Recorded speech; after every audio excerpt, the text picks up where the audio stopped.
You're listening to the Hour of the Time. I'm William Cooper. Well, folks, I've got to tell you that tonight's broadcast is going to be very interesting. I think you're going to have your eyes opened just a little bit, anyway. In fact, I think you're going to be riveted to your radio for a little while as we move on into expose land. You know what that is, don't you? That's when we show you the way somebody wants you to believe they are, and then tell you the truth about the way it really is. And so, sit back, relax, get ready for some startling revelations. And remember, the only place you ever get this kind of stuff, the real truth, is right here on the Hour of the Time. You can search your dial. You can listen to every radio station and every radio host and every television talking head show that you can find. You will never in your life hear truth as you hear it on the Hour of the Time. Yes, you are the 32nd degree Mason.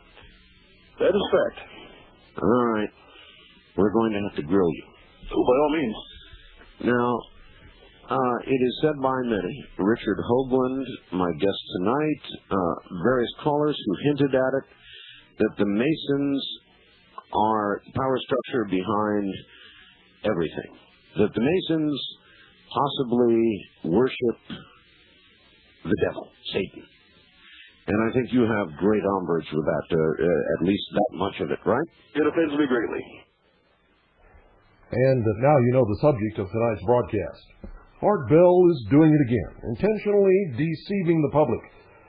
Here he is, pretending to know absolutely nothing about Freemasonry, and he has a rigged call with a 32nd degree Freemason calling in to him, and Bell is feigning ignorance. And right off the bat, he makes a statement that he knows is wrong. No one, at least no one that I know, has claimed that Freemasons worship the devil. On the contrary, I've made it a point on this broadcast to make my audience understand, or at least bring them to an understanding, whether they believe it or not, that Freemasons do not believe in a devil. They don't believe in Satan. They do believe in a Lucifer and the Luciferian philosophy. Here's what they believe, ladies and gentlemen. They believe that the story of the Garden of Eden is a metaphor. A metaphor that explains in their teachings how man could have remained an ignorant beast, just another animal, if he had not progressed through his evolution to the point where he could think originally instead of act merely upon instinct, as most animals do.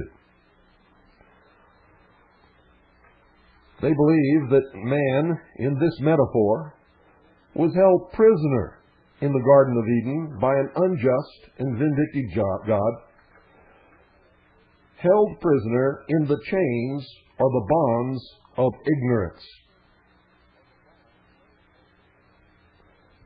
Now that means, in their story, that man was just an animal. He could not think.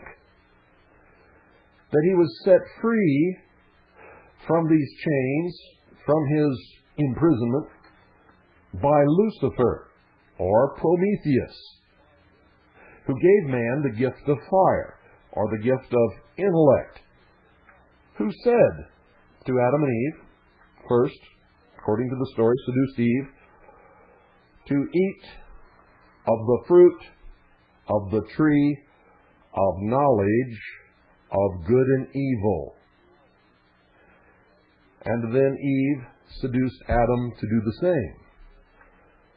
So through the gift of intellect, being able to think, knowing wrong from right, having now intelligence, common sense, if you will, man was set free from the bonds that animals find themselves enslaved within. That is ignorance, the inability to think, the inability to reason, held prisoner in the Garden of Eden, in innocence, ignorance, subject to the laws of nature. And according to the promise of Satan, who was then the agent of Lucifer, in reality, in the mysteries, they are the same thing, Lucifer and Satan.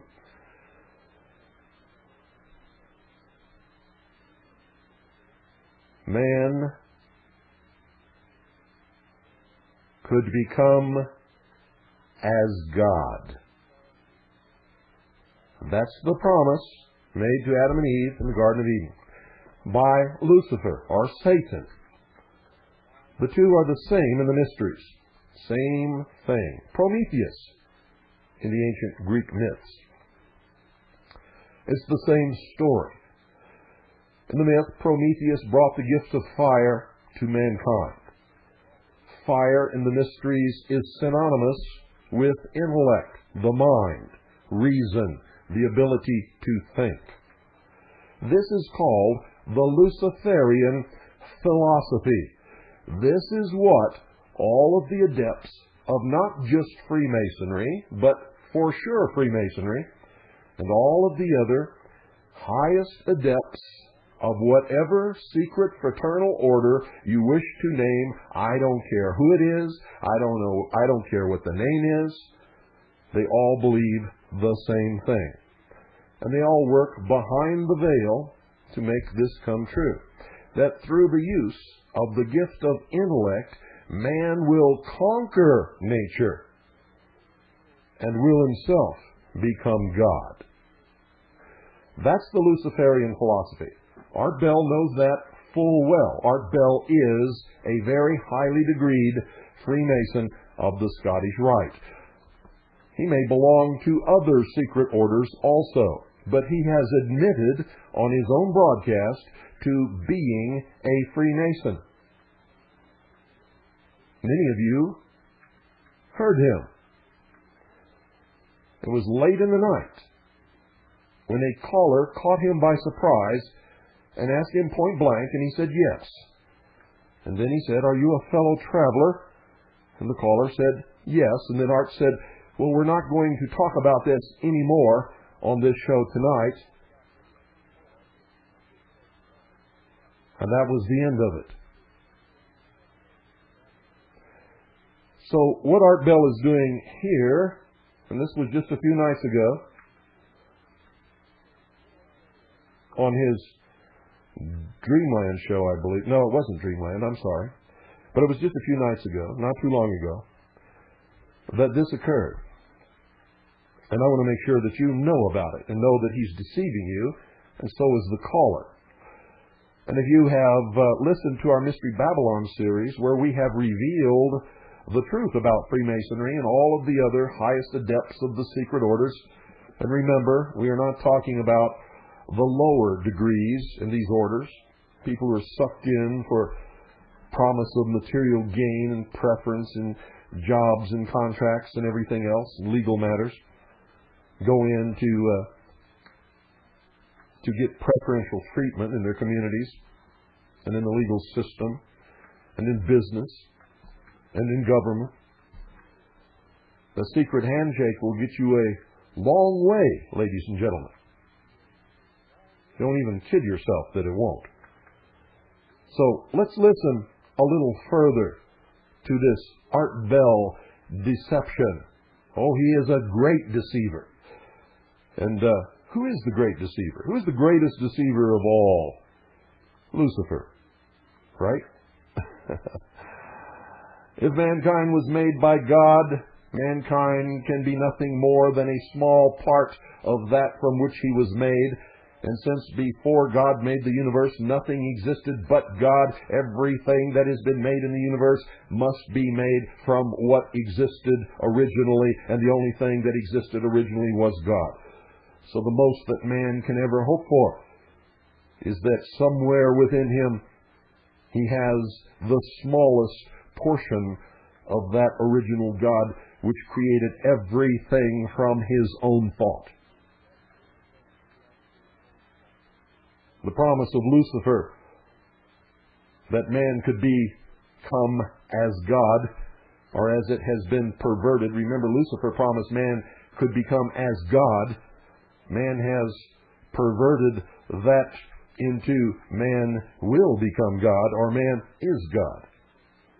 None of it is true.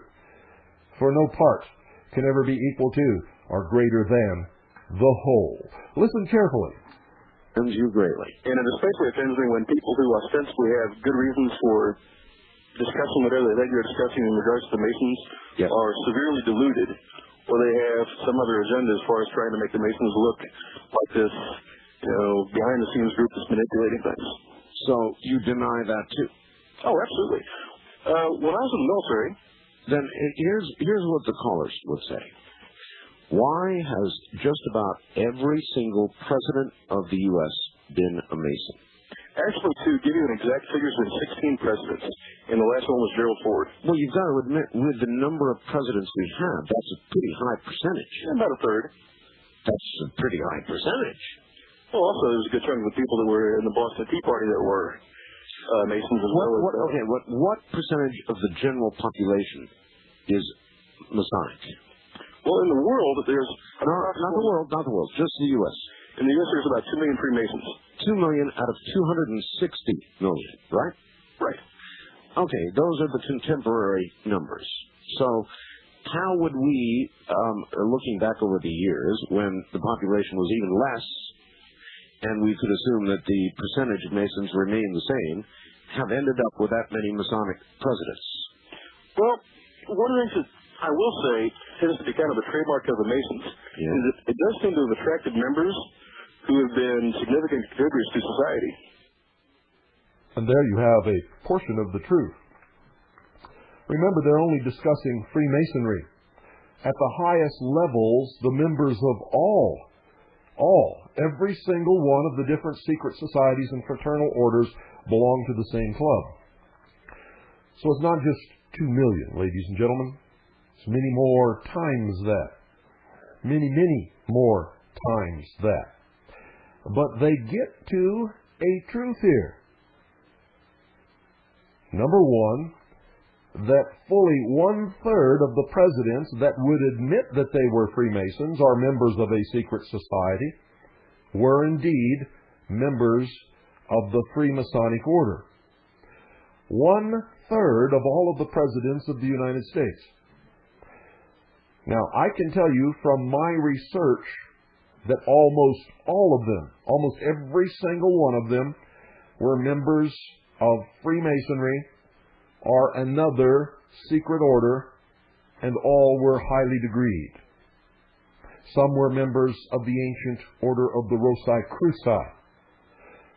Some were members of the ancient and military order of the Knights of Malta. Some were members, highly degreed members, of the Knights Templar, and I could go on and on.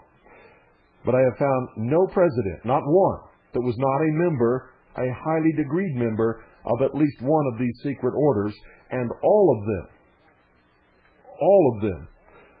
all of the high degrees of all of the secret societies and fraternal orders are members of one club, with one goal, with one aim, with one plan.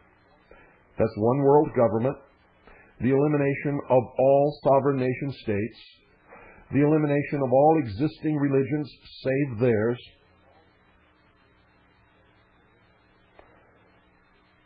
shackling the mob, which means controlling the common man, or the profane as they call them, and the formation of a one-world government, their one-world government.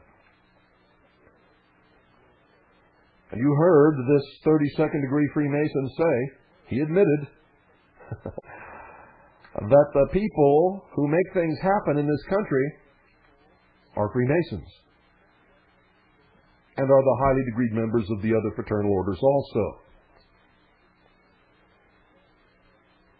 Now, understand, ladies and gentlemen, that they do not believe in the God of the Christian Bible or the Jewish Torah or of the Muslim Quran. They believe in a pantheistic order of the universe, where everything is connected and everything is God. And since man is the only creature that can think and reason, the collective mind of man is the mind of God. Ergo, man is God. That's what they believe. That is the Luciferian philosophy. They do not believe in a devil. They do not believe in Satan. And they believe that Lucifer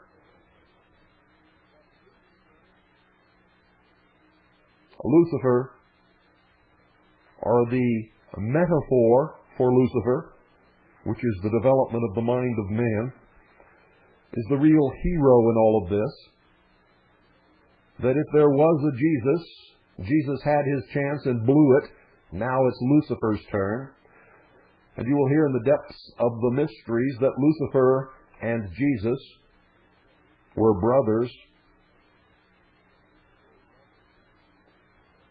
Now, don't take any of it literally. Remember, it's all metaphor to them. It makes no difference what you believe when you're looking at what they believe. You must understand they do not believe as you do, or as I do, or as most people do. When their goal has been reached, ladies and gentlemen, those of you who want to persecute the Jews, they will exterminate Orthodox Judaism just as quickly as they will exterminate fundamental Christianity or the Muslim religion. Now, you don't have to believe me. Get in the books and research what they have written. You will find that what I say is true. And I have pretty well documented that fact over the last 7 years, I believe. So let's listen to some more of this little deception, this little play put on by Art Bell and his caller. By virtue of the fact that we have high standards as far as character and conduct, we do tend to attract some pretty lustrous figures at times. Have you ever wondered, you're a 32nd degree Mason. Yes. Now, there are a lot of people who would say you wouldn't understand the full picture until you became a 33 degree Mason. Well, Art, I can tell you this. Less than 1% of all Masons ever get up to 33 degrees. Oh, I understand. It is a very that would only enhance their belief in what I just said. Well, the guy that called in talking about how the Scottish Rite Masons have got the Luciferian doctrine and so forth, yeah, that was a forgery, and it's been known to have been a forgery for some time. Ladies and gentlemen, he just told a bold-faced lie. It is not a forgery whatsoever. It was spelled out clearly by Albert Pike, one of the greatest Freemasons of all time, a 33rd degree Freemason of the Scottish Rite,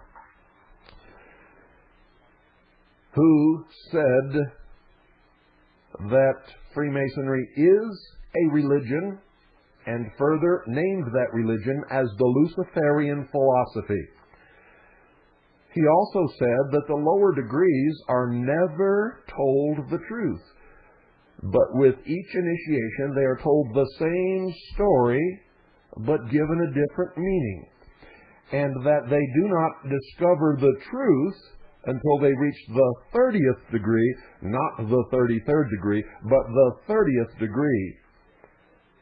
According to Albert Pike in his book, Morals and Dogma, which you will find on almost every table in the House of the Temple, which is the headquarters of the Scottish Rite of Freemasonry in this country, you will find a whole library devoted to the works of Albert Pike, and it is named the Albert Pike Room.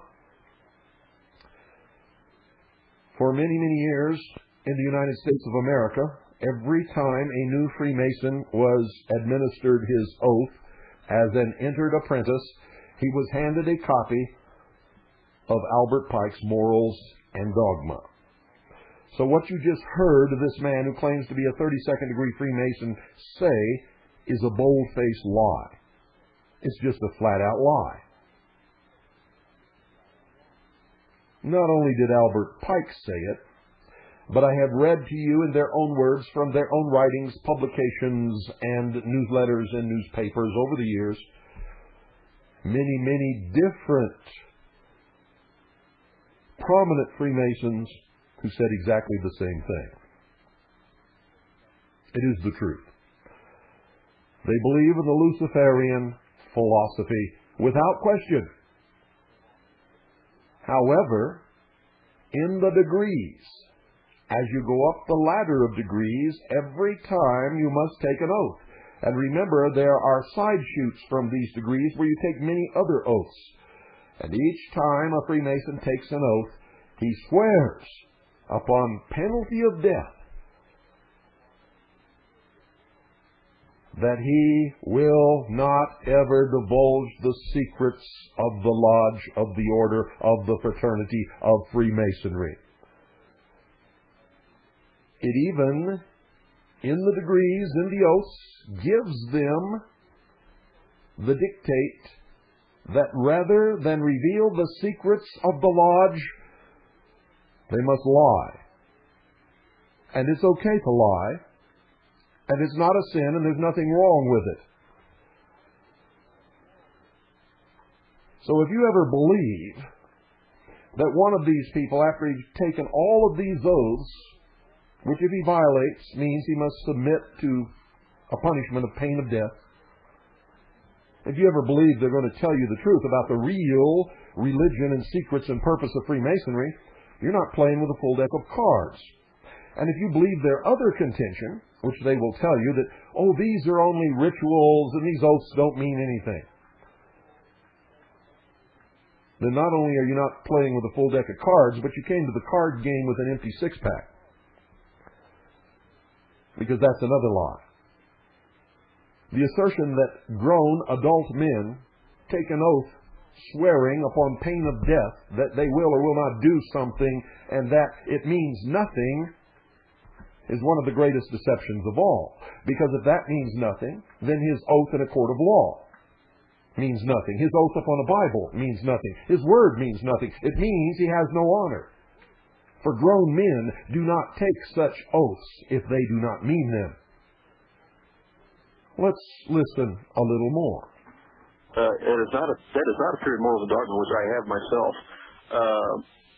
What that was, as I said, it was a forgery aimed at trying to discredit the Scottish Rite and Albert Pike. And that's another lie. It does appear in Morals and Dogma, and many of you out there listening to this broadcast have read that book, have discovered that statement. You have it in your possession. You have the book. You have read it.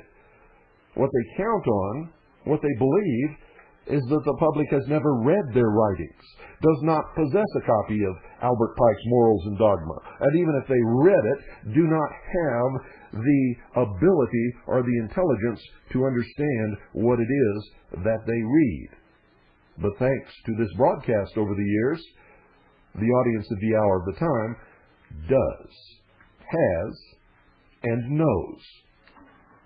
What the guy said in that forgery was that supposedly Albert Pike had sent a letter saying, to you, the brethren of the highest degrees, the 30th, 31st, 32nd, whom the Luciferian doctrine is, made known to, et cetera, et cetera. That was a lot of, like I said, it was a lot of basically BS aimed at discrediting the Masons.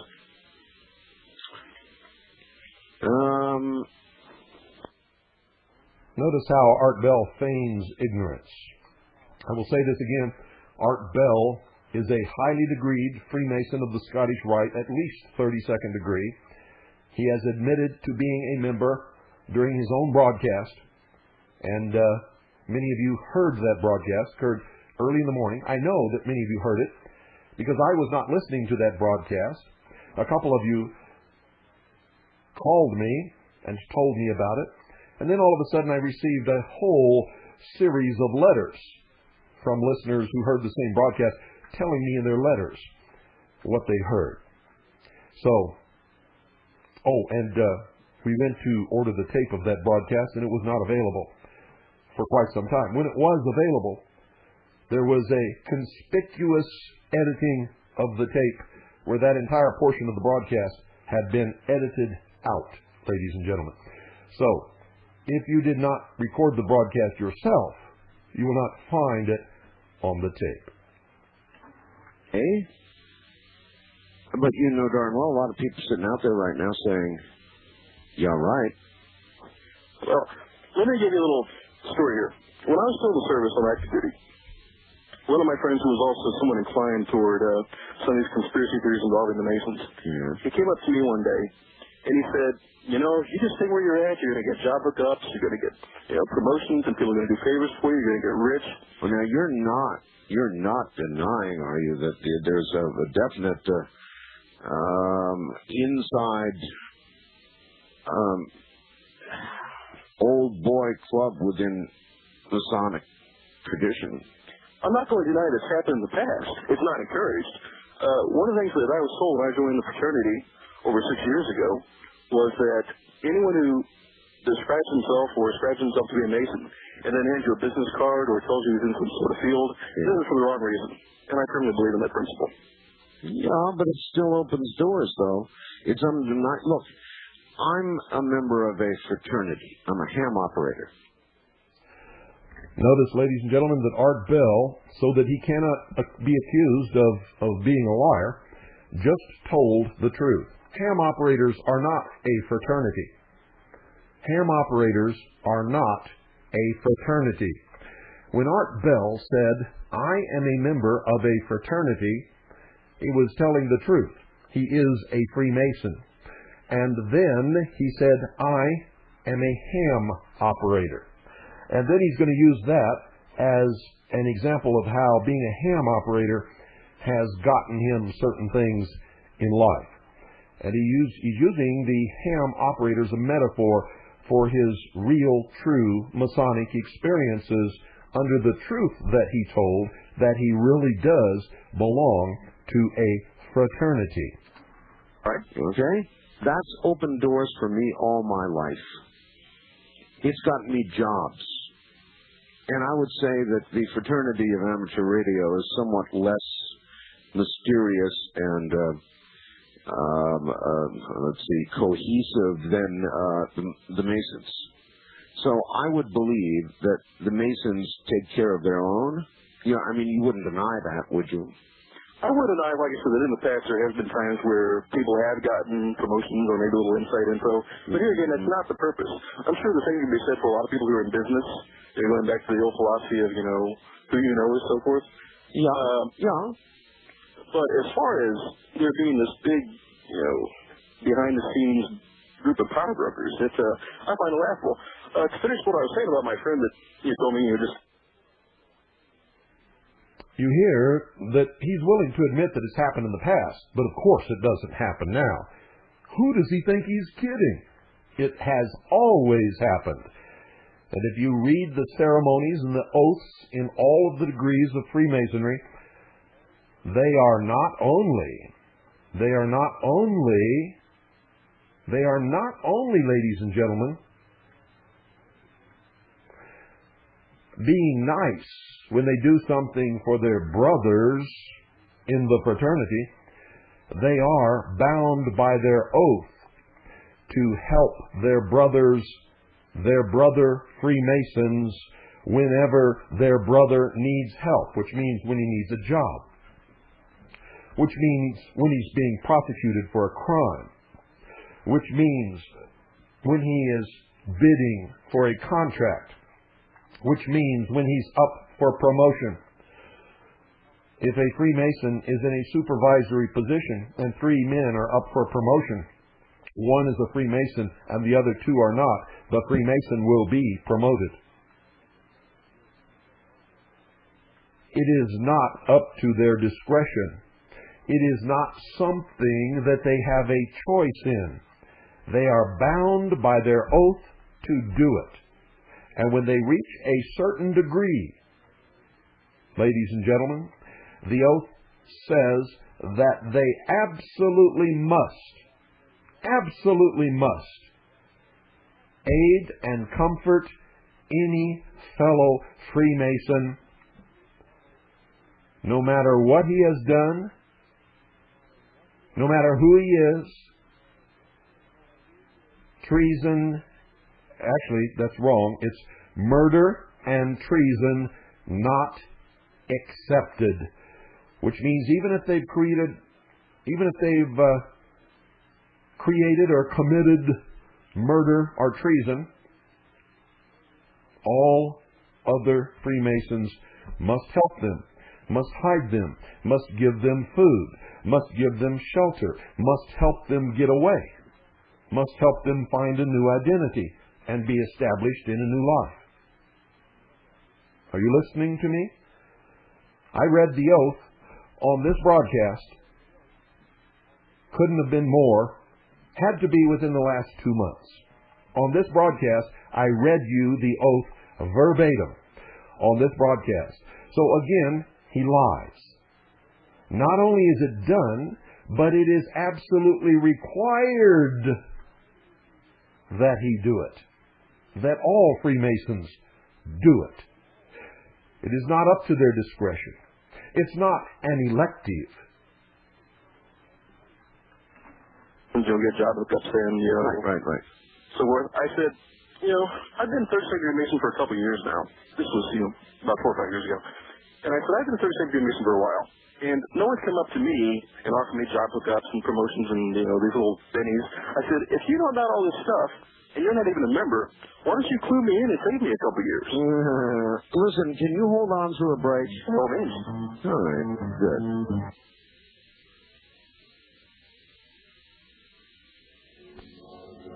Now, once again,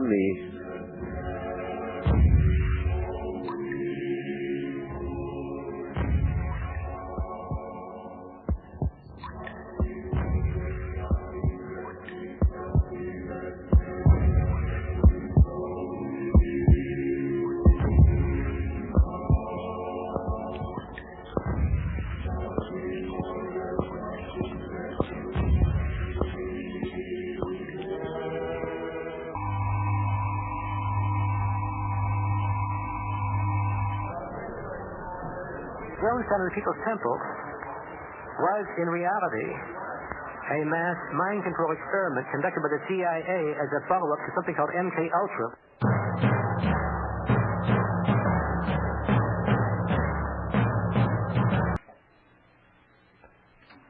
32nd degree Mason from my competitor down there in San Diego. Here you are on the air again. Yes, sir. Glad to have you back. Be back. Well, on spot. How can you be sure? I mean, this really is a reasonable question. How can you be sure that when that extra giant leap is taken, that you have admitted only 1% of Masons ever make it to, that there is not information imparted to you that you simply don't know about now? It's entirely possible. In fact, when you are promoted to 33rd degree, the only people who partake in the part of the initiation ceremony are the 33rd degrees. You see why people believe what they believe? Well, but still, if you were going to have a Wilroy conspiracy, why would you only let not even 1% of the people know about it? That only very few know and control. It's power, right? Well, here again, if you consider that there's 2 million Masons in North America, and that was in North America, not just in the United States, so you figure that's well less than 1%. And here's another deception, ladies and gentlemen.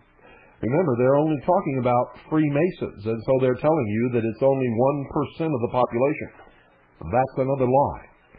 It is the highest degrees of all, every single one of the different secret societies and fraternal orders.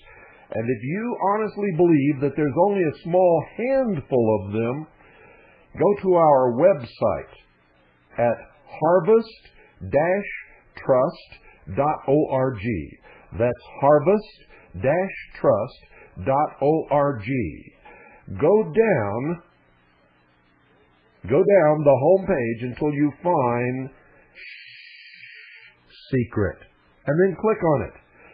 You will find a list of only just the secret societies that have websites on the internet, and that's just the ones that we've been able to find so far.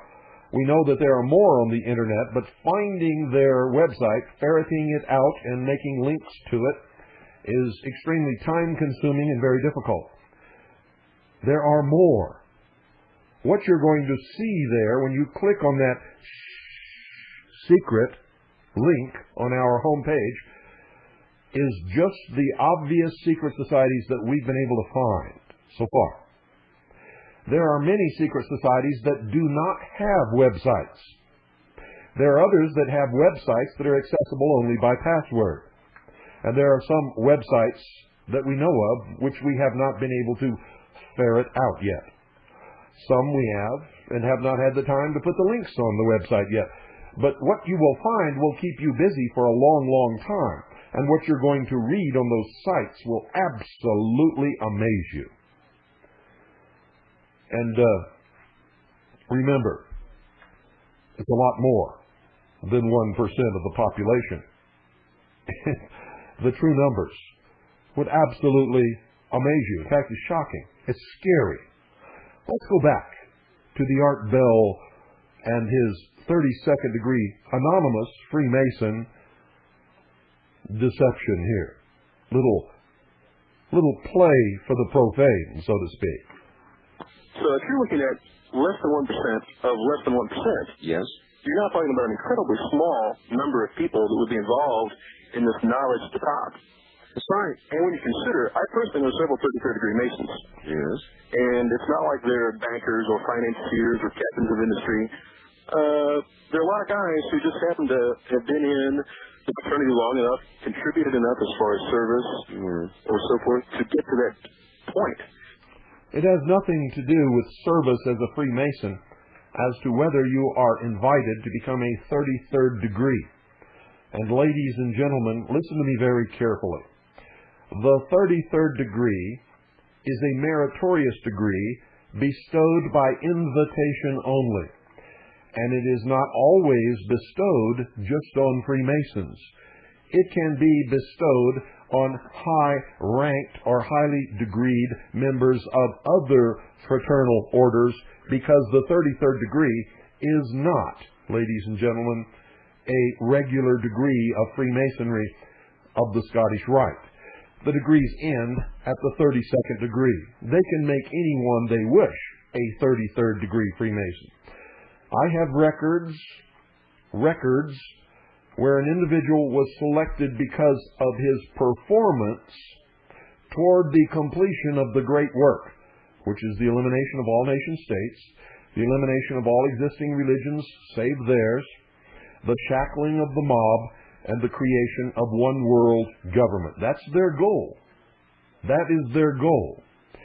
Anyone who helps in any way significantly toward meeting that goal can be initiated through all of the degrees and be bestowed a 33rd degree Freemason in one day.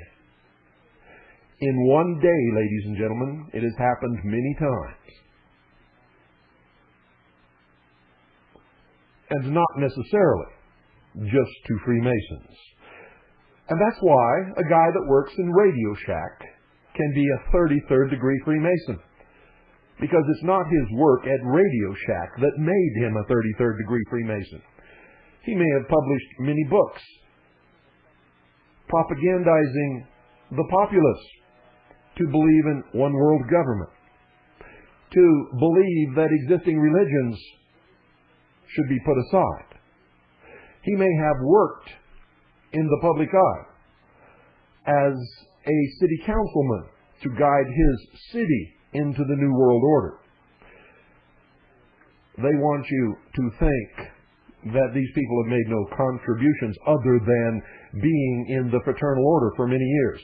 That's not how you get to be a 33rd degree Freemason of the Scottish Rite, ladies and gentlemen. I mean, that's one view. But well, if I were captain of industry, I wouldn't be going around disguising myself as maybe a guy that worked at Radio Shack. Well, you never know what mission a Radio Shack employee might have. You see where you can go with this. In other words, you don't really know because you're a 32nd degree. Now you see how Art Bill just very cleanly ridiculed the concept that an employee of Radio Shack could ever contribute to society in any meaningful way. And he wasn't just talking about Radio Shack. He's talking about the average man. What he's saying is that it's absolutely ridiculous to think that the average man, somebody living in your own hometown, could be involved in something greater than the Boy Scouts, for instance. That's what he's really saying, ladies and gentlemen. He's ridiculing the idea that anyone at any level could participate in propelling us into world government, into helping to do away with existing religions, into helping to shackle the mob, into helping to destroy sovereign nation states.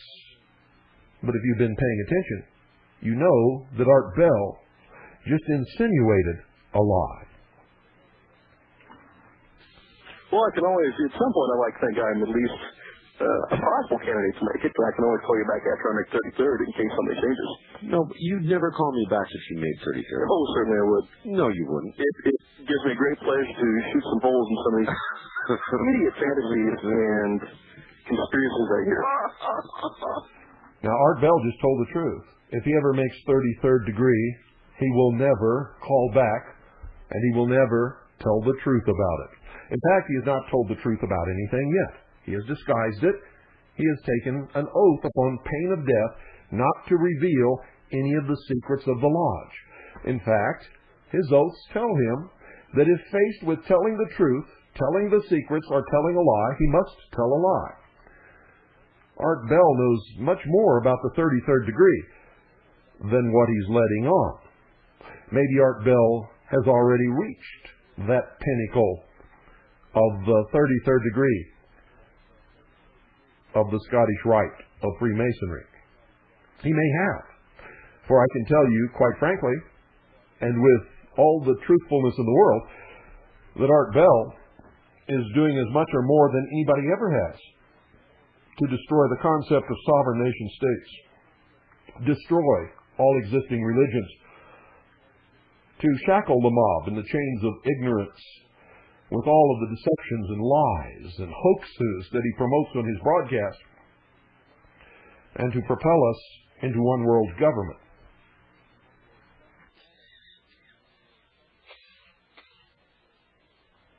In fact, I revealed on this broadcast that is the sole aim of his book, The Quickening, is to prepare the populace to accept the concept that one world government is not only coming, but that it's necessary. And I quoted him right out of his book to that effect. What do you think? A cape with Millennium Master on it? Would that be good?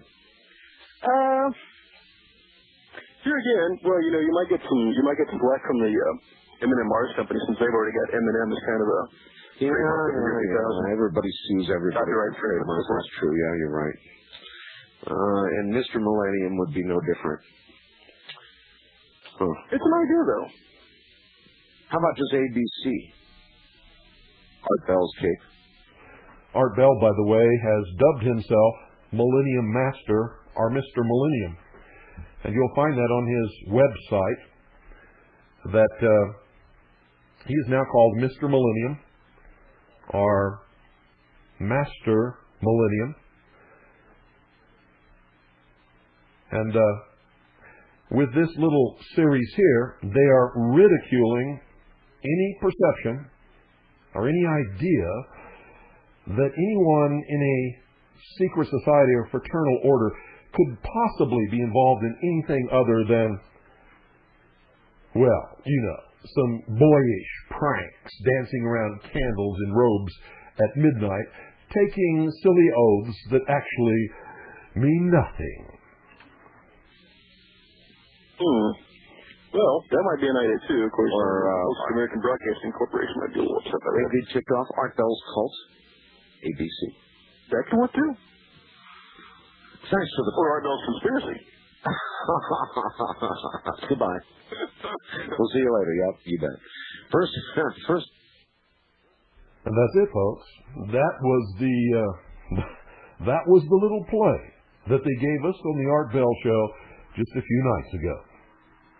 I died laughing. And since our reception here is not too good, being that this is news, I took it right off his website. And it is news, because it is a deception. And I would challenge Art Bell, you and your buddy caller, you lied. Now sue me. I've just been waiting for that, because if it ever gets in court, we can have discovery and all that kind of stuff, and we can really find the truth. Isn't it funny, ladies and gentlemen, that Art Bell, John Lear, Lieutenant Colonel James Bobo Gritz, and a whole bunch of others all started out in Las Vegas. It's because they all belong to the same lodge. All of them. The same lodge, ladies and gentlemen.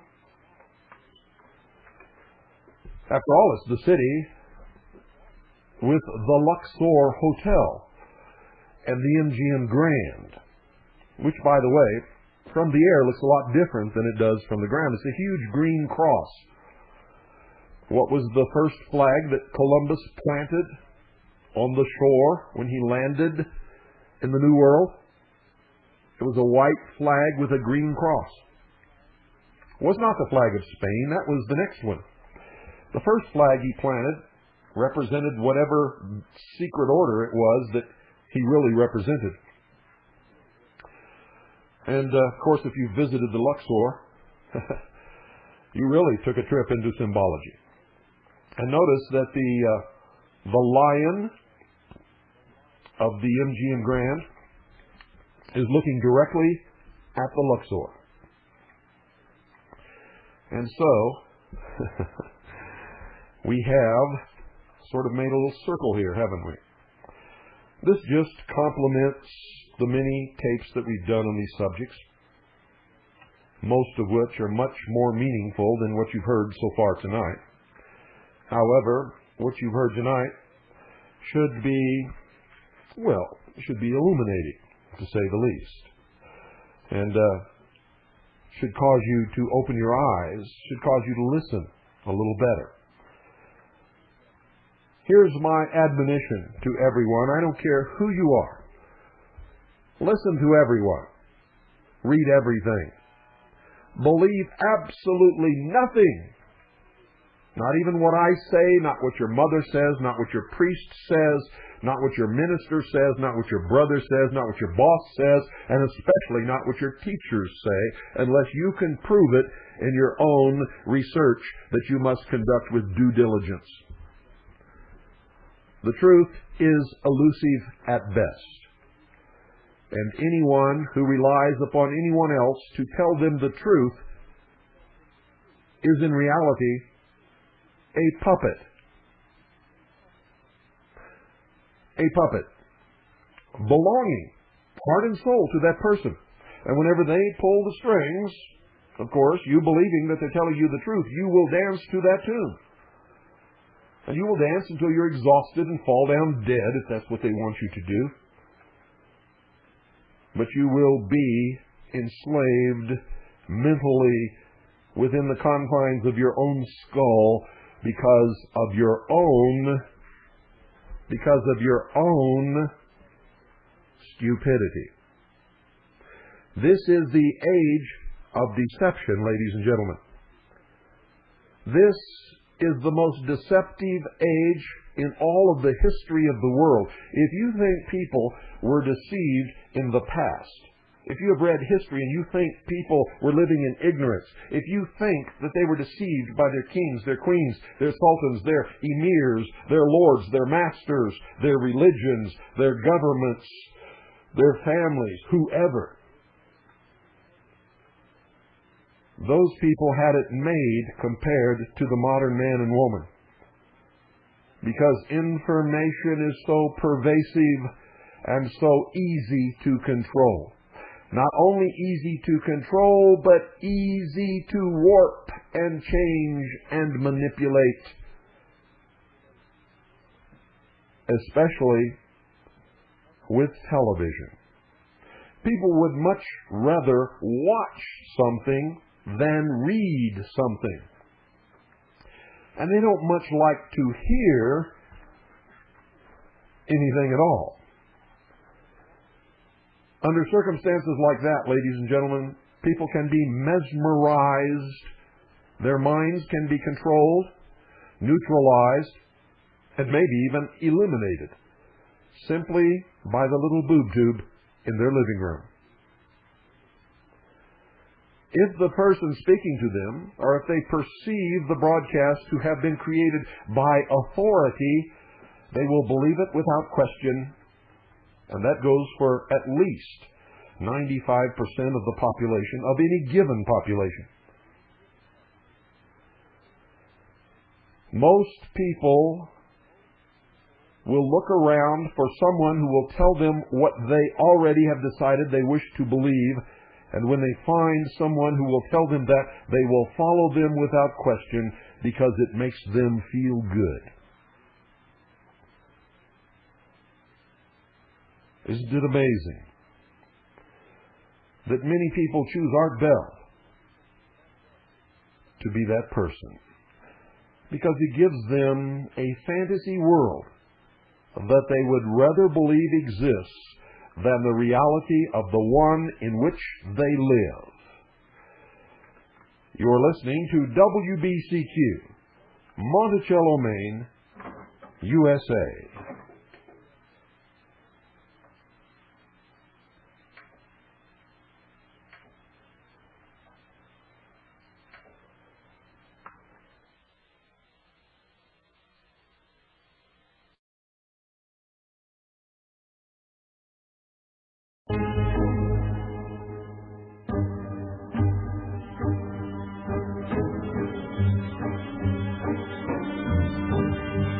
Well, ladies and gentlemen, now we'll open the phones and get your comments. We're going to open the phones and get your comments on all of this. The number is 520-333-4578. That's 520-333-4578. We'll take your calls now. And I have a little cold, folks. So if all of a sudden I turn down my voice, it's because I have to cough or something. And I'm using some nose spray, which causes all my passages to dry out. And we live at a high altitude in a cold climate here in the mountains in the winter. And so that dryness causes me some great discomfort, and it's really hard to talk right when you're all dried out inside. So I have a cup of coffee here, and I have some orange juice, and occasionally I will be taking a sip. And so if I pause, you'll know what it's for. Good evening, you're on the air. Yes, I have been listening. I need you to talk a lot louder. I can barely hear you. I'm sorry. I have been catching your program for the last few days, and the subject you're on Well, you're still really low. Can you put the mouthpiece directly in front of your mouth and really talk loud, please? Okay, how's this? That's better. You see, we don't have normal radio equipment here. It's how we keep prices low so that we can afford to do this. We just have a speakerphone about 14 inches away from a microphone. Okay.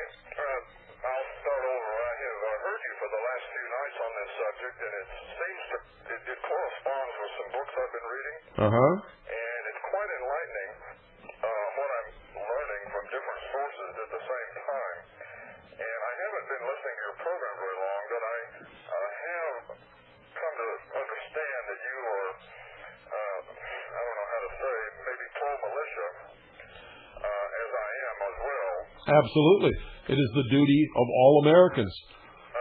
It was pre-existing the government. In fact, the Constitution recognizes that the militia pre-existed the Constitution. And I agree, and I'm aware. And the point I want to make was, in regards to the subject you're talking about, I'm concerned that any militia group that has any degree of Freemason in it has been compromised. And I wanted to see what your opinion was on that. Well, that's not necessarily true, because as you probably heard me say tonight, the people in the lower degrees really have no idea what it is to which they belong. They're there for gain, or because one of their friends belongs and brought them in, and they like the camaraderie, and they got to meet people they never would ever have met in their entire life. They are guaranteed to be helped up the ladder. They're guaranteed to be helped in any legal problem they have. They're guaranteed to get preference on contracts and jobs and promotions and everything else. So most of them are there for social and selfish reasons, for material gain, and for being able to hobnob with the top of the community. And they're what we call useful idiots. So just because they're in your militia, if they belong to the lower degrees, does not mean that your militia has been compromised. Well, in regards to their oaths, if they were sent to spy, so to speak, because you have to realize that the people that the militias are directly in conflict with are the ones that are in the high positions that are causing all of the grief in this government. Absolutely. And that's when they would discover what it was to which they belonged, and at that point they would have to make a decision. Am I going to go and spy on these men who I love, and I belong to their militia group because I believe in this country and I think that we're going to have to fight for our liberties and freedoms, or am I going to obey the dictates of the lodge and go and spy on these people? And in regards to their oath, if they were sent, they would be compelled to go. Well, not necessarily, because the oaths are taken under a fraud. That it is a benevolent order existing for the good of the community. Anything perpetrated under fraud is no longer holding or binding. Do you understand? I understand. So at that point, they could renounce it all and walk away. But now we have to ask ourselves, would they do that? Well, from what I understand, it's under penalty of death, even for the lower degrees, to do that. So I sort of am fearful in that regard. Well, you have right to be. Well, I would just tell our brothers out there to be watchful. Yeah, it's the oaths that are the key, and it is the human condition that would probably make them obey the lodge rather than do what they should do and go and tell the truth about what they've been involved in and what they were asked to do and renounce it. Well, I would encourage people to find sources of information on this subject, because I have, and they are out there, and they are very well documented, and it will blow your mind when you find out how deep this has entrenched. Yes, and remember, it's not just Freemasons. It's all of these fraternal orders. I don't care what you call it. I don't care what they profess to be doing. When you get into the actual writings and speeches and newsletters and publications and training books and courses that they teach, you're going to find that this country was taken over by a subversive movement shortly after it was founded. That's correct. Well, I'm going to let you go. I appreciate your show, and thank you for talking. Thank you for calling. Goodbye. The number is 520-333-4578. That's 520-333-4578. And the subject tonight, you already know. You heard the Art Bell and the little 32nd degree Freemason deception there that I played for you, that Art Bell ran on his broadcast just a few nights ago. And folks, you would be just absolutely amazed. The newspaper or the newsletter or the journal of the Scottish Rite of Freemasonry, up until the point just a few years ago when it was discovered to be what it was called the New Age. Where do you think the New Age movement comes from? It comes out of these secret societies and secret orders. Were you aware that the exact same New Age movement with the exact same teachings prevailed in Germany during Hitler's rise to power during the 30s? Were you aware that Hitler belonged to the Thule Lodge in Germany? That he got his beginning and his boost up the ladder to the dictatorship of Germany because he was a member in a secret order? How many of you knew that? How many of you knew that Nazi means National Socialist German Workers' Party?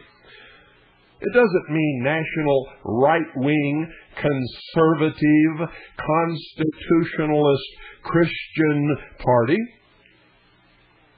It means National Socialist German Workers' Party. Hitler was a socialist. The battle to bring Hitler to power was not between the right and the left. It was between socialism and communism, and Hitler didn't even know enough to know that the end goal of socialism is communism. Good evening. You're on the air. Yes. Just like the last caller, I need you to put your mouth right in front of the phone. Yes. Talk much louder. Okay, better.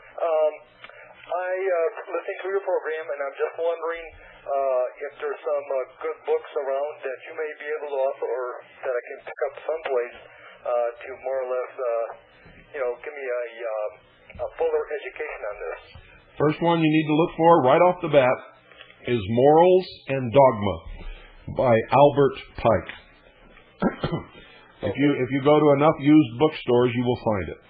Morals and Dogma by Albert Pike. Okay, thank you. Start with that. Thank you. That should be your primary education. Thank you for calling. Thank you. Bye. 520-333-4578. Anyone who has not, there goes that dry throat again. My tongue sticks, literally, I'm not kidding, my tongue is sticking to my mouth. It's the most incredible feeling. Anyone who has not read Albert Pike's Morals and Dogma must do so. Good evening, you're on the air. Fuck you, bitch. Oh, there's a Freemason showing his true colors. Did you hear what he said? No one else would have done such a thing, ladies and gentlemen, because we're not talking about anything else, and we are not revealing anyone else. So there you have an example of the true colors of one of these subversive, mindless, robot puppet tricks. 520-333-4578. He didn't even have the guts to refute the facts. And none of them do with me. They can do it with someone who doesn't know, or when they're playing a game with another one of their own, such as Art Bell. But they can't ever, and will not ever, do it with me. They haven't got the guts. Because I open up my vast library of their own works here, and I quote their own greatest authors, greatest writers, and greatest speakers until they are left absolutely dumbfounded and driven into the dust. You poor, miserable, ignorant twit. Gutless, coward is what you were by doing such a thing. And you actually talk about the rules of the lodge that you must lead such wonderful moral lives. One of the oaths, ladies and gentlemen, says that they will honor and protect the wives and daughters of their fellow brothers of the lodge, but all other women are fair game. 520-333-4578. And that should convince those of you who have accused me of screening the calls that it's not true. No calls have ever been screened on this broadcast. And by the way, we are not responsible for the profanity or the insults that anyone may hurl out at the world when they call. We have no idea who's on the other end of the phone when we answer. 520-333-4578 is the number. And you all know the subject. So let's hear your thoughts on this. And if there's a Freemason out there who's got some guts and also some brains and some intelligence and knows how to put forth an argument intelligently, please call. What do you want to bet, folks, that will never happen? And if it does, what do you want to bet? That I score a knockout. Good evening. You're on the air. Yes, this is Bruce from North Carolina. Hi, Bruce. There are many Freemason members in the mafia or organized crime. Oh, that's a very interesting and very good question. The mafia was actually formed from youth gangs in Sicily by a man named Giuseppe Mazzini. Not Molini, but Mazzini. His name was Giuseppe Mazzini. And he formed the mafia from street youth gangs long time ago. Now, if you watch the series of movies called The Godfather, you will see that during one of these episodes, or one of these, I think there was 3 of them, that the Godfather is being actually initiated into a secret order. Were you aware of that? Did you see all 3 episodes? When I was 16, 17 when I saw that, and I didn't remember it. Okay. I suggest that everybody watch it from the beginning all the way to the end, and you will see that he is initiated into a secret order, and that the secret order has something to do with the Vatican. You will also, by studying the history of the secret orders, and the Italian secret orders in particular, find reference to the P1 and P2 lodges of Italy. There's also a P3. Have you ever heard of those lodges? No, I haven't. These are Masonic lodges in Italy. Now, just recently, the Italian government, in an effort to free themselves from the mafia and from corruption, did extensive investigations of these lodges. Did you remember the murder of Roberto Calvi? No, I sure didn't. You didn't. Well, he was murdered by hanging from Blackfriars Bridge in London. He was a highly degreed member of the P2 Lodge in Italy, and he was involved with the theft from the Catholic Church of maybe hundreds of millions or maybe even billions of dollars. You'll see this referred to or insinuated in The Godfather. Now, The Godfather was written by Mario Puzo from his actual discussions of the truth with real mafia high-ranking figures. In other words, The Godfather is based upon truth. It's a true story. It had to be written, and it had to be made into a movie as fiction, but it's true. You'll also find that the intelligence community of the United States of America was founded by one Wild Bill Donovan in the OSS. It's also a matter of record with major researchers like me, who have delved into the intelligence community and the secret societies, that all of the members of the OSS were Knights Templars. And it was the higher-ups of the OSS, the real veterans of the American intelligence effort during World War II, who founded the Central Intelligence Agency upon executive order of President Truman, who was a 33rd degree Freemason. During World War II, you'll find that the OSS conspired with the American Mafia to create links between the American Mafia and the Italian Mafia in order to spy on the Germans and Mussolini's political and military machine during World War II. You'll also find that post-World War II, the OSS and the Central Intelligence Agency were the responsible for the creation of the P2 Lodge in Italy, which has been responsible for the major corruption and crime in that country and most of Europe for many, many years. Does that answer your question? Yes, sir. Thank you. Have a good evening. You're welcome. Yes, there's definitely a connection, ladies and gentlemen, between the organized underworld and the secret societies. The organized underworld is the underworld extension of the above-world fraternal lodges. How about that? Put that in your pipe and smoke it. 520-333-4578 is the number. You will find that when you get into the honest research of all these things, and when you have researched enough that you can penetrate through all the BS and all the exoteric metaphors and arrive at the esoteric true teachings and the true history, that the average man, unless he wakes up and becomes aware of all this and learns what it is that he is fighting instead of what it is that they want him to believe that he's fighting, is helpless. Helpless. He couldn't win against this secret force if he wanted to. Doesn't care how dedicated, doesn't matter how dedicated he is. Doesn't matter how much he believes in liberty and freedom or anything else. If he doesn't understand the enemy that he's fighting, he cannot win. He won't win.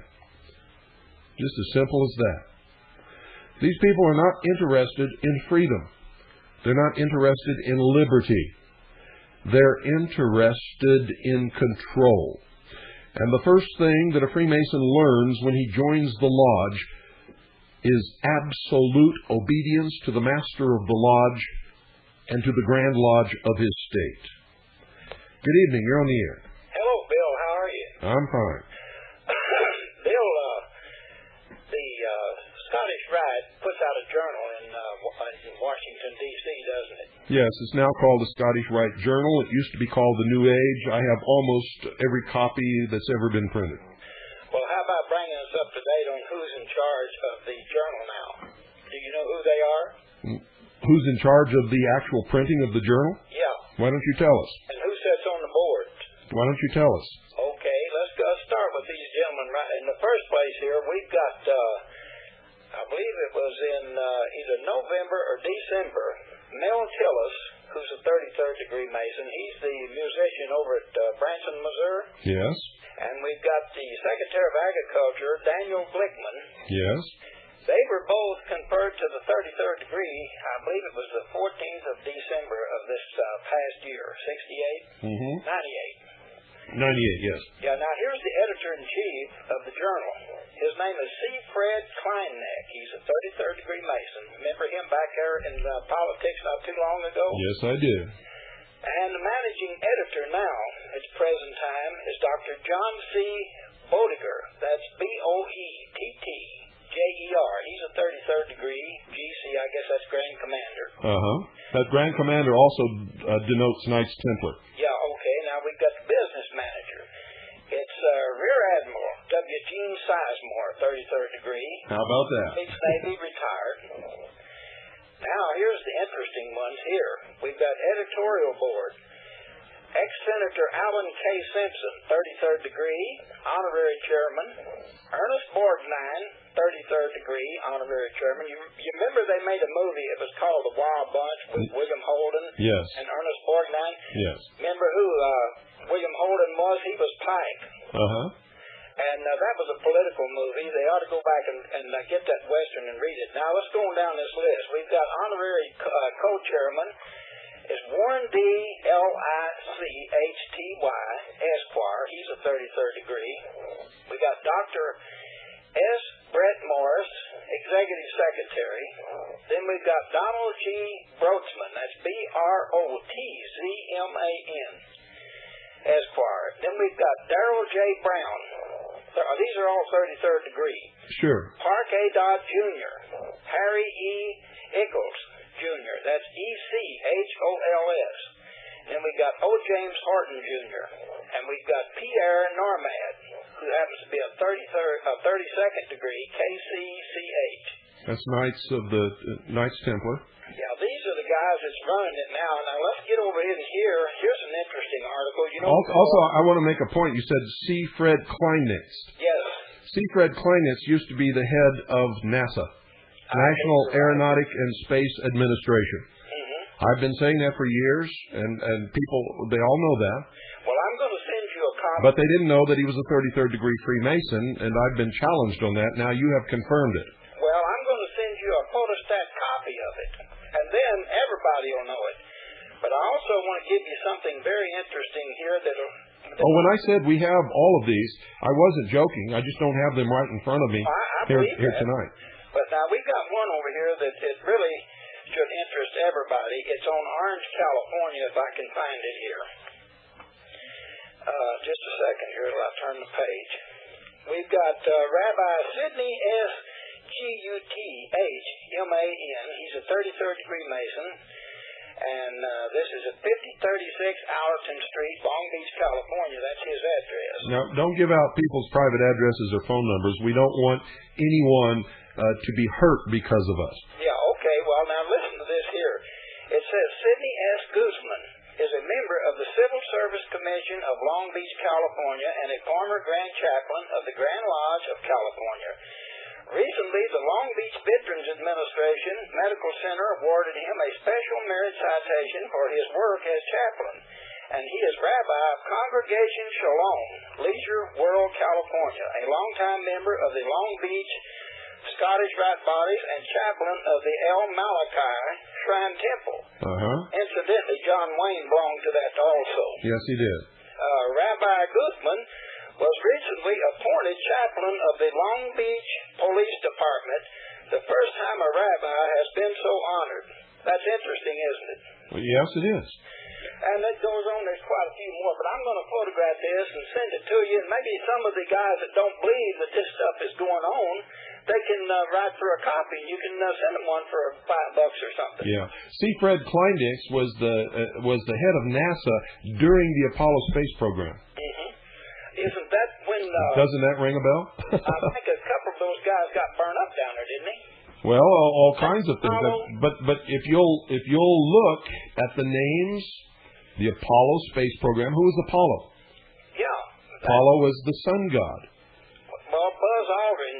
Buzz Aldrin is he's a 33rd degree Mason. Well, what I'm 32nd. I'm not sure. What I'm trying to tell you is to pay attention to the name of the space program, the names of all the different missions, the landing sites, the places on the moons where they landed according to the latitude and longitude of the moon, not the Earth. Okay? All of the things that pertain to the mystery school also pertain to the Apollo space program.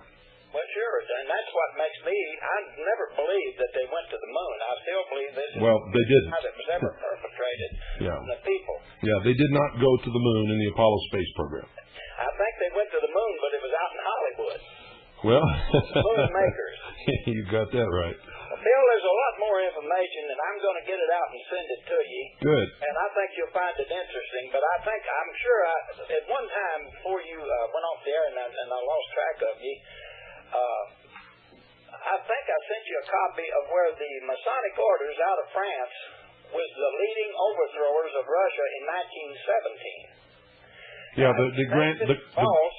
The Grand Orient Lodge. The Grand Orient Lodge. Yes. There was 42 lodges that led the revolution in Russia in 1917 and overthrow the Tsar and his family. That's correct. They also did the same thing in France.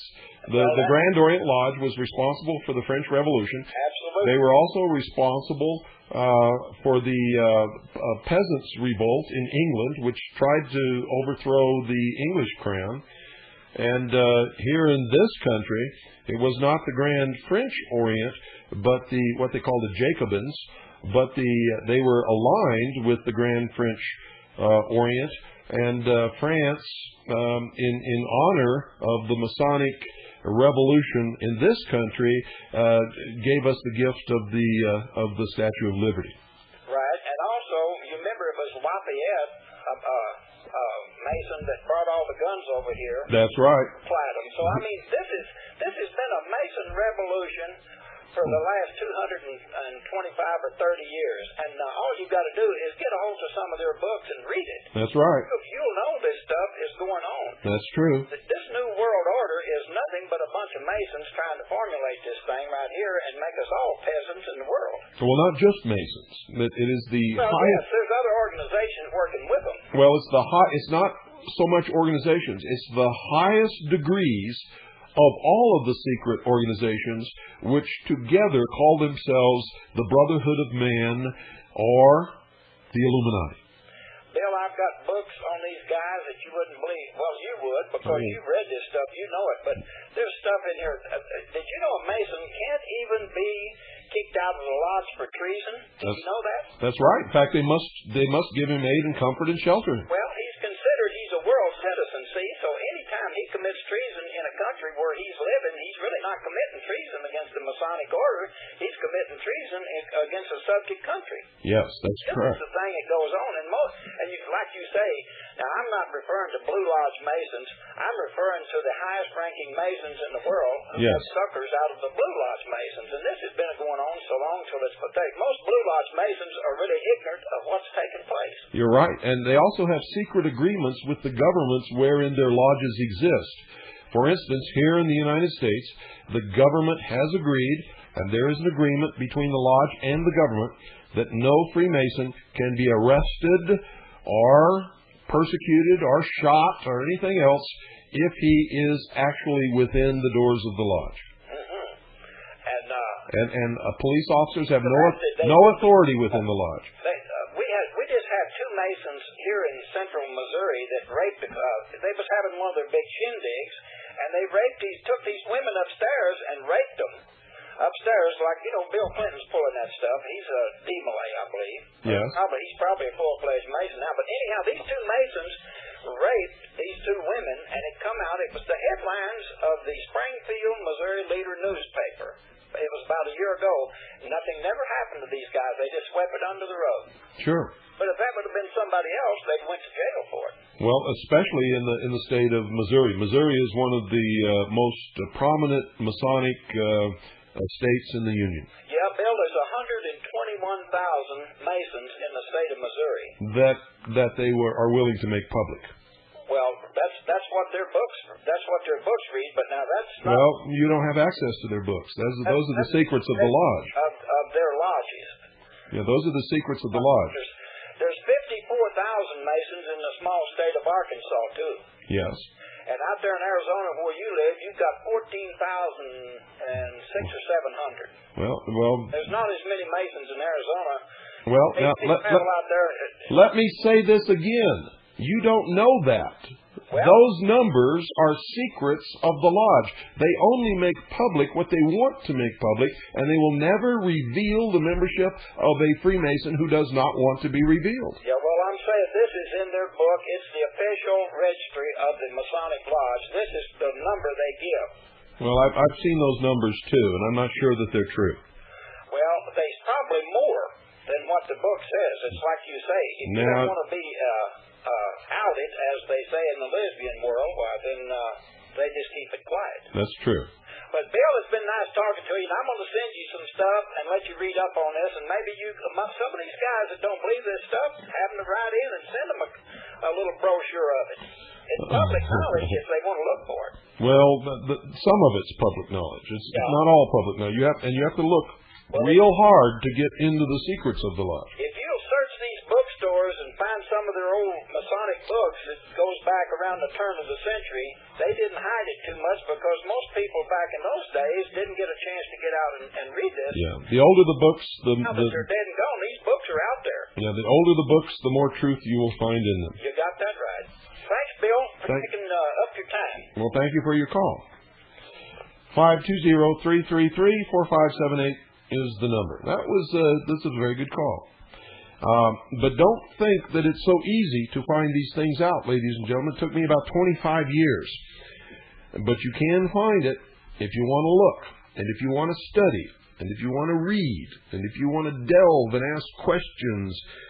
But first, before you can even begin to do it, you will never understand a thing you're reading if you don't get rid. You've got to be able to separate your beliefs and your prejudices and your preconceived ideas from everything else.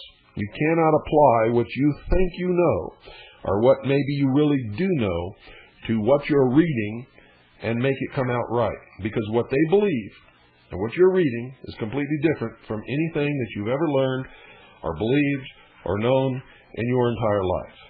And it will completely baffle you until you learn to start fresh, like you never learned anything in your life, and then begin to learn what it is that they really believe, what they're really saying, and you've got to learn their secret symbolic language. It's important.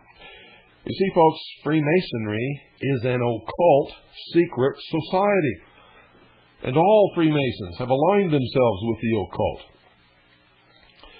And it's the obvious conclusion that anybody with even a casual knowledge of the lodge are ultimately forced to realize. Occult simply means deliberately kept hidden. They don't want the public to know. Not revealed. Kept behind the veil. You'll see a lot of reference to that veil. So, you have to understand that all Freemasons, all of them, even if it's your father or your brother or your sister, and yes, women can be members in the Order of the Eastern Star or in a co-masonry lodge where they practice co-masonry, as they call it, where the sexes attend the same lodge.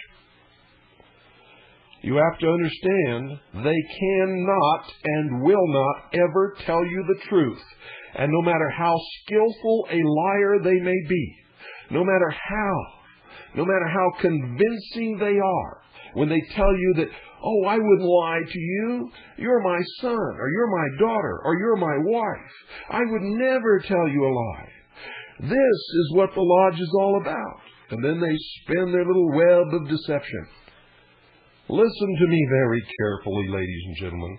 All Freemasons, whether male or female, no matter whether it's called the Freemasonic Lodge or the Ancient Order of Rossi Cruci or the AMORC or the Knights Templar or the Knights of Malta or the Order of the Golden Dawn or the Templi Orientalis or any of these things, doesn't matter. They are all forbidden upon pain of death by solemn oath, never to reveal what goes on behind the closed doors of the lodge, never to reveal any of the actual secrets of the lodge, and when put into a position where they either must tell the truth or tell a lie, they must tell a lie, and they will not hesitate to do it. They are chronic, profound, and extremely good liars.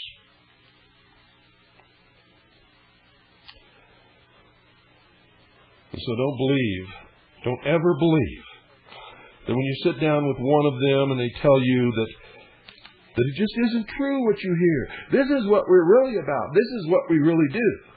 They're lying to you. They know they're lying to you, and that's all they can do is lie to you, because upon pain of death, they cannot ever tell you the truth. And when they tell you, that their oaths mean nothing because they're just a bunch of rituals and they don't mean anything. It's just ancient ceremonies that we go through and we just do it, for tradition and history. They're lying to you again. Honorable men and women never ever take an oath unless they fully mean that oath within the depths of their soul and the bottom of their heart, and that they fully intend to keep it and carry it out. And if they tell you that the oath means nothing, they're also telling you that they are without honor, and that any oath that they would take in a court of law means nothing. Any oath that they would give you would mean nothing. That their marriage vows mean nothing. Do you understand? Good evening. You're on the air. Hello there. Would you allow me to give people a source of a good set of books concerning this? There seems to be some interest in where to find information. Sure. Are you familiar with Scarlet and the Beast series? Yes, I am. But let me preface it with this caution, and then you can give out whatever information that you want. Okay. The author has an agenda. He leaves out two prominent world powers that are also involved in this and have been infiltrated and in many cases created by this. In other words, he presents the battle in the world taking place between British Freemasonry and French Freemasonry. And that just isn't true. Because, in the first place, British Freemasonry is not as powerful as it once was. The true leadership in Freemasonry is the Scottish Rite, which has its headquarters in Washington, D.C., and is not British at all. Okay, and wait a minute, there are two others that he forgets conveniently to mention. That's International Zionism and the Vatican. Okay. Now that the audience knows that, you can give your information. Well, apart from that, would you agree that this would be a good initial source for people to start at least getting the foundation of the background, the history, It's an excellent treatise on the history of the subversiveness of Freemasonry, but they have to understand that when they're reading it, that the person who wrote it is intentionally sheltering and protecting Zionism and the Vatican. Okay. And I thank you for bringing that to my attention because I was not aware of that. Well, you're welcome. It's a series of 3 books called Scarlet and the Beast. Comes in volume 1, 2, and 3. It's available from JKI Publishing, P.O. Box 13148. Tyler, Tyler, Texas, 75713. They have an 800 number. Would you allow me to give that out? Yeah, go ahead. 800-333-5344. I'm reading it right now, and it's quite revealing. It gets into the drug dealing, Illuminati. They also have some tapes on the Illuminati, which I have not heard, but they're available through these people, which I may check into. So, if that helps anybody, we'll let them take it from there. Great. Okay, bye. Thank you. 520-333-4578 is the number. Number. Let's go to a book called The Dark Side of Freemasonry, edited by Ed Decker. He says that Anton LaVey, the high priest of the Church of Satan, states that, and I can verify that he did because I did some research into the Church of Satan, Anton LaVey, and its connection with military intelligence. He says that Anton LaVey says, quote, Masonic orders have contained the most influential men in many governments, and virtually every occult order has many Masonic roots, end quote. That's true. Most occult orders sprang from Freemasonry. Good evening. You're on the air. Yes, Mr. Cooper? Yes, sir. Yes, my name is Bud from St. Louis, and I really don't know how to go about all this research and everything. However, my father is a Mason.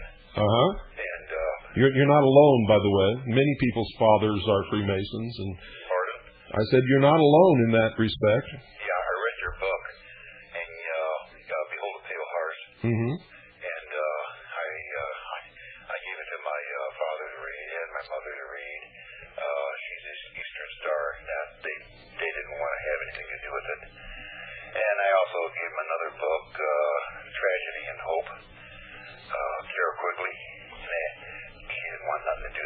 Yeah, Carroll Quigley was William Jefferson Clinton's mentor. Oh, yeah. In college. Mm-hmm. Yeah, he's an insider, yeah. And anyhow... In fact, Tragedy and Hope confirms everything that I've ever said on this broadcast. Really? So that book is very accurate? Oh, yes. Okay. Absolutely. I could send you tons and tons of, Masonic literature and stuff like that. I don't know if it would do you any good. My father is a 32nd degree. He's got Scottish Rite plaques on his wall. And I've gone up, with magnifying glasses to these plaques on his wall.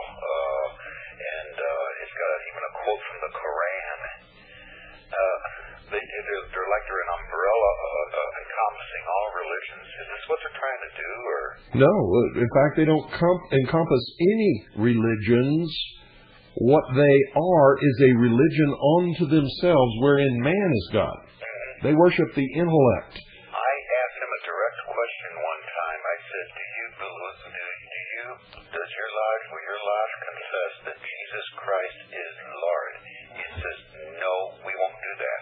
Not ever. We can't do that. In fact, he can't even mention the name of Jesus in the lodge. No, they always say God, but they don't say what God. That's right. Their God is Lucifer, and it's not even a God; it's a philosophy. I've also heard. I would like to ask you.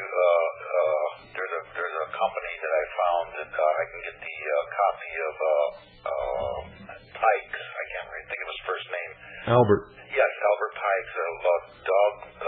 Morals and Dogma. Sir. And I was just wondering, they want $55 for it. Do you think that's been watered down, or? Well, if I were you, I would go to used bookstores. You will find an old copy in used bookstores, and that's the one I would trust. Mm-hmm. Well, it's strange because this place is called Kissinger Publishing Company. Well, Kissinger reprints a lot of these books, but we don't know if he's reprinting the entire books or if he's omitting things. All I can tell you is that if you find the original old volumes, and the older the better, they tell all of the truth in all of those old volumes. And as they began to discover that many of us were beginning to research and reveal the truths of what they really are, what they really believe, and what they're really about, that they have been sanitizing their publications. So you can buy the same book now that was written 100 years ago, and you'll find the one that was written 100 years ago will tell the truth, and the one that's written now leaves it all out. It's strange because when my wife called inquiring about this book, she says they want to take them off the shelves. They don't want them. The woman that works for Kissinger Publishing says that her father was a 36th degree or 33rd degree Mason. 33rd. Yeah, and she didn't want. She said that her father had told her that they're trying to take them all off the shelves or something. So I don't know if that was a ploy just to get to buy the book or what. But my mother had recently ordered a book from the St. Louis Public Library. It's supposed to be coming in. Well, it's the truth. They don't want the public, what they call the profane, to read their publications. Because there are some people who aren't stupid that can figure it out and discover the truth about who they are, what they believe in, and what their goals are. Have you ever heard of a preacher by the name of Dennis Fisher down in Florida? No. The ministry is called Psalm 23. He's really, really in deep to trying to expose the Masons. Doesn't ring a bell. I would like to get your information on how to send you donations for this cause, and I would also like to, get involved in this because this has wreaked havoc on me, my wife. It's caused terrible arguments. I've lost my father and my mother, and I've known them since they've joined, and I think he's been a Mason for... Well, here's what they believe. Even if you are a relative, even if you are their son, even if he was a son and you were his father, here's what they believe. If you are not one of us, you are nothing. That's right. Well, I read in your book it said Goyim, cattle. Yeah. Yeah. But I need your address or something so that I can... Okay, write it down right now, because I'm going to give it to you, and I'm going to give it to you fast because we're out of time and we got to go real quick. I'm down in the basement here. Can I Well, I don't have time. You're going to have to listen tomorrow night or some other broadcast because we're out of time. We're really out of time. So just tune in again, and we'll give it out. We always do. Okay. Good night, folks. That's it. We're out of time. And God bless each and every single one of you. And please, for God's sake, wake up.